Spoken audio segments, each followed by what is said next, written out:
A paz do Senhor, irmãos. Vamos continuar nossa leitura bíblica diária, livro de Romanos, capítulos 8, 9 e 10. Agora já não existe nenhuma condenação para as pessoas que estão unidas com Cristo Jesus, pois a lei do Espírito de Deus que nos trouxe vida, por estarmos unidos com Cristo Jesus, livrou você da lei do pecado e da morte. Deus fez o que a lei não pôde fazer porque a natureza humana era fraca. Deus condenou o pecado na natureza humana, enviando seu próprio Filho que veio na forma da nossa natureza pecaminosa, a fim de acabar com o pecado. Deus fez isso para que as ordens justas da lei pudessem ser completamente cumpridas por nós, que vivemos de acordo com o Espírito de Deus e não de acordo com a natureza humana. Porque as pessoas que vivem de acordo com a natureza humana têm a sua mente controlada, e por essa mesma natureza, mas as que vivem de acordo com o Espírito de Deus têm a sua mente controlada pelo Espírito. As pessoas que têm a mente controlada pela natureza humana acabarão morrendo espiritualmente, mas as que têm a mente controlada pelo Espírito de Deus terão a vida eterna e paz. Por isso, as pessoas que têm a mente controlada pela natureza humana se tornam inimigas de Deus, pois não obedecem à lei de Deus e de fato não podem obedecer a ela. As pessoas que vivem de acordo com a sua natureza humana não podem agradar a Deus. Vocês, porém, não vivem como manda a natureza humana, mas como o Espírito de Deus quer. Se é que o Espírito de Deus vive realmente em vocês. Quem não tem o Espírito de Deus não pertence a ele. Mas, se Cristo vive em vocês, então, embora o corpo de vocês vá morrer por causa do pecado, o Espírito de Deus é a vida para vocês, porque vocês foram aceitos por Deus. Se em vocês vive o Espírito daquele que ressuscitou Jesus, então aquele que ressuscitou Jesus Cristo dará também vida ao corpo mortal de vocês, por meio do seu Espírito que vive em vocês.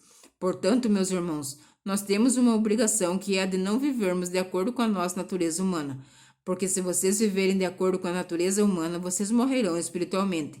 Mas se pelo Espírito de Deus vocês matarem as suas ações pecaminosas, vocês viverão espiritualmente, pois aqueles que são guiados pelo Espírito de Deus são filhos de Deus. Porque o Espírito que vocês receberam de Deus não torna vocês escravos e não faz com que vocês tenham medo. Pelo contrário, o Espírito torna vocês filhos de Deus. E pelo poder do Espírito, dizemos com fervor a Deus: Pai, meu Pai. O Espírito de Deus se une com o nosso espírito para afirmar que somos filhos de Deus.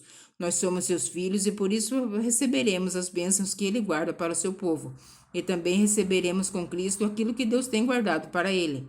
Porque se tomamos parte nos sofrimentos de Cristo, também tomaremos parte na sua glória. Eu penso que o que sofremos durante a nossa vida não pode ser comparado de modo nenhum com a glória que nos será revelada no futuro. O universo todo espera com muita paciência o momento em que Deus vai revelar o que seus filhos realmente são, pois o universo se tornou inútil, não pela sua própria vontade, mas porque Deus quis que fosse assim. Porém, existe esta esperança. Um dia o próprio universo ficará livre do poder destruidor que o mantém escravo e tomará parte na gloriosa liberdade dos filhos de Deus, pois sabemos que até agora o universo todo geme e sofre como uma mulher que está em trabalho de parto. E não somente o universo, mas nós que temos o Espírito Santo como o primeiro presente que recebemos de Deus. Nós também gememos dentro de nós mesmos, enquanto esperamos que Deus faça com que sejamos seus filhos e nos liberte completamente, pois foi por meio da esperança que fomos salvos. Mas se já estamos vendo que aquilo que esperamos, então isso não é mais uma esperança, pois quem é que fica esperando por alguma coisa que está vendo? Porém, se estamos esperando alguma coisa que ainda não podemos ver, então estamos esperando com paciência. Assim também o Espírito de Deus vem nos ajudar na nossa fraqueza, pois não sabemos como devemos orar, mas o Espírito de Deus, com gemidos que não podem ser explicados por palavras, pede a Deus em nosso favor. E Deus, que vê o que está dentro do nosso coração, sabe qual é o pensamento do Espírito, porque o Espírito pede em favor do povo de Deus, e pede de acordo com a vontade de Deus, pois sabemos que todas as coisas trabalham juntas para o bem daqueles que amam a Deus, daqueles a quem ele chamou de acordo com o seu plano, porque aqueles que já tinham sido escolhidos por Deus, ele também separou a fim de se tornarem parecidos com o seu filho. Ele fez isso para que fosse o primeiro entre muitos irmãos. Assim, Deus chamou os que havia separado. Não somente os chamou, mas também os aceitou. E não somente os aceitou, mas também os repartiu a sua glória com eles. Diante de tudo isso, o que mais podemos dizer? Se Deus está do nosso lado, quem poderá nos vencer? Ninguém.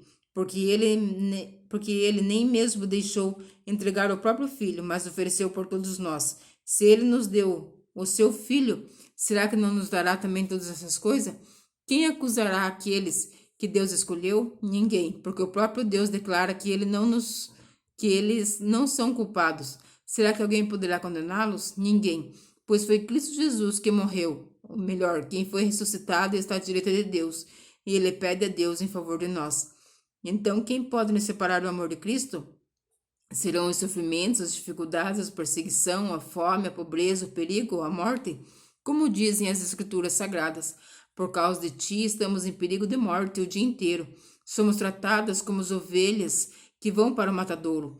Em todas essas situações, temos a vitória completa por meio daquele que nos amou, pois eu tenho a certeza de que nada pode nos separar do amor de Deus, nem a morte, nem a vida, nem os anjos, nem outras autoridades ou poderes celestiais, nem o presente, nem o futuro, nem os mundos lá de cima, nem o mundo lá embaixo. Em todo o universo não há nada que possa nos separar do amor de Deus, por meio de Cristo Jesus Cristo, nosso Senhor. Capítulo 9. O que eu digo é verdade. Sou de Cristo e não minto, pois a minha consciência, que é controlada pelo Espírito Santo, também me afirmará que não estou mentindo. Sinto uma grande tristeza e uma dor sem fim no coração, por causa do meu povo, que é a minha raça, o meu sangue.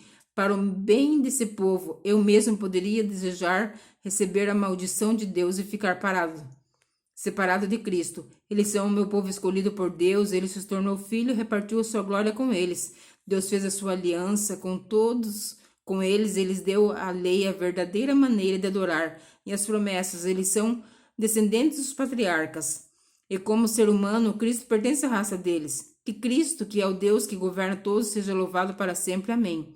Eu não estou dizendo que a promessa de Deus tenha falhado, de fato, nem todos os israelitas fazem parte do povo de Deus, nem todos os descendentes de Abraão são filhos de Deus, pois Deus disse a Abraão, por meio de Isaac, que você terá todos os descendentes que eu lhes prometi. Isso quer dizer que os que são considerados como os verdadeiros descendentes de Abraão são aqueles que nasceram como resultado da promessa de Deus, e não os que nasceram de modo natural. Pois quando fez a promessa, Deus disse a Abraão o seguinte: no tempo certo eu voltarei, e Sara, sua mulher, terá um filho. E mais ainda, os 2 filhos de Rebeca tinham o mesmo pai, o nosso antepassado Isaque. Mas para que a escolha de um deles fosse completamente de acordo com o plano de Deus, o próprio Deus disse a Rebeca: o mais velho será dominado pelo mais moço. Disse isso antes deles nascerem, e antes de fazerem qualquer coisa, boa ou má. Assim ficou confirmado que é de acordo com o seu plano que Deus escolhe aqueles que ele quer chamar, sem levar em conta o que eles têm feito. Como dizem as Escrituras Sagradas, eu escolhi Jacó, mas rejeitei Jaú. O que vamos dizer então? Que Deus é injusto? De modo nenhum.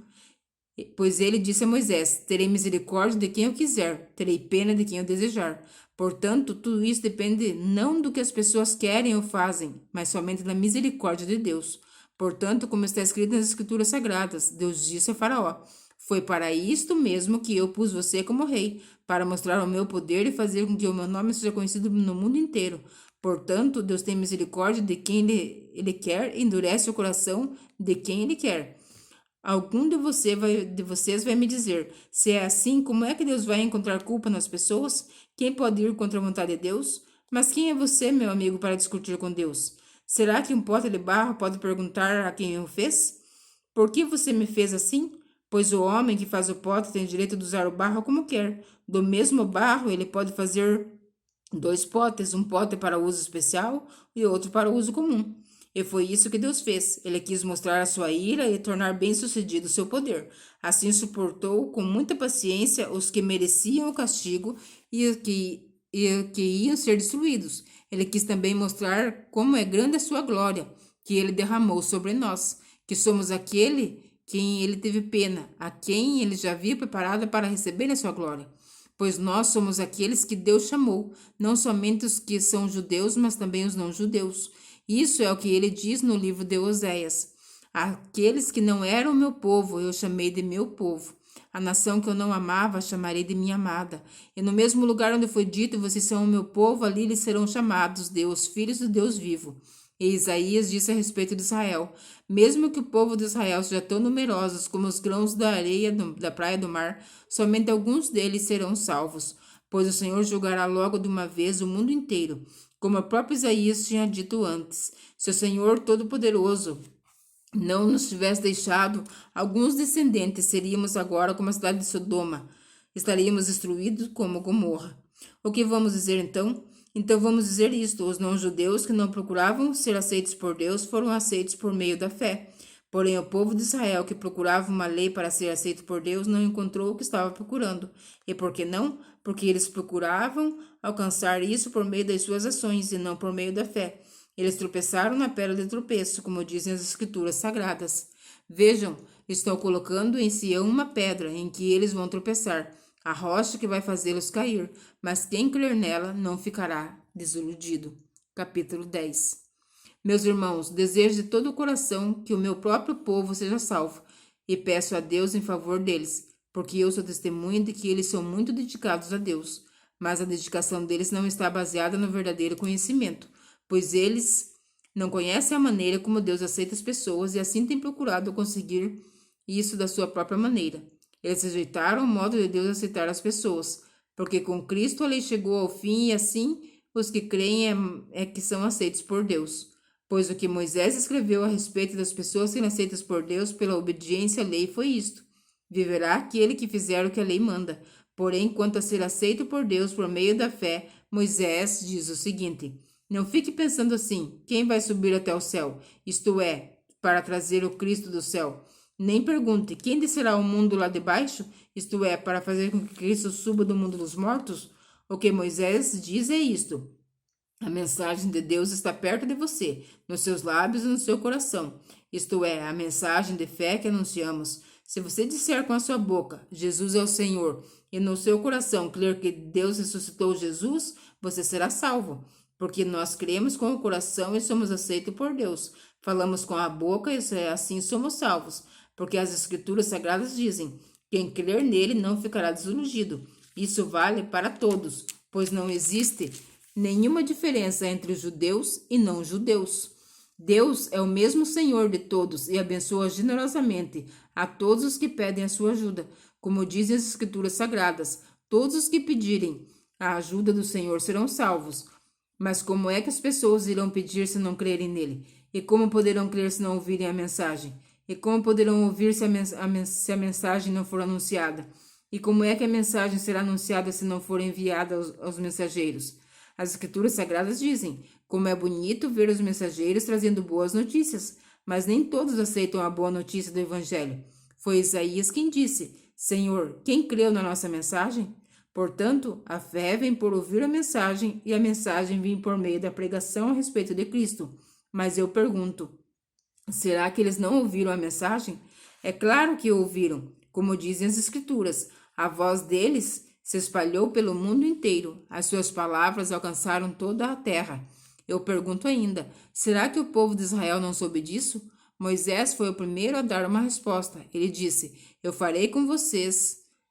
Fiquem com ciúmes de um povo que não é uma nação. Farei que fiquem com raiva de uma nação de gente sem juízo. E Isaías foi mais corajoso a anunciar o que Deus disse: eu fui achado por aqueles que não me procuravam, e apareci aos que não me perguntavam por mim. Mas a respeito de Israel, Deus disse: o dia inteiro eu abri os braços, pronto para receber um povo desobediente e rebelde. Amém? Que o Senhor Jesus continue abrindo o nosso entendimento para o entendimento da sua palavra, e que você fique na graça e na paz do Senhor Jesus Cristo.